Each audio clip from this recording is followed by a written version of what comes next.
Hi everyone, welcome back to another video from Gamers Tech. In this video, I'm going to show you how to buy dice in Monopoly Go. First of all, open your Monopoly Go application on your mobile device and then, once you're inside the homepage, tap on the shop icon located at the top left corner.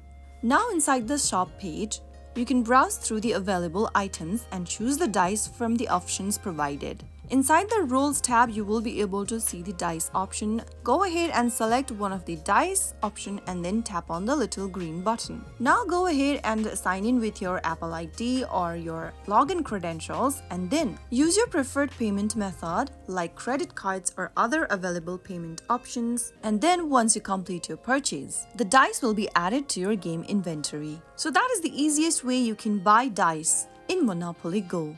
I hope the tutorial was helpful to you. If it was, make sure to give us a thumbs up. Don't forget to subscribe to our channel by hitting that subscribe button. Press the bell icon so that you'll never miss out another upcoming upload from us.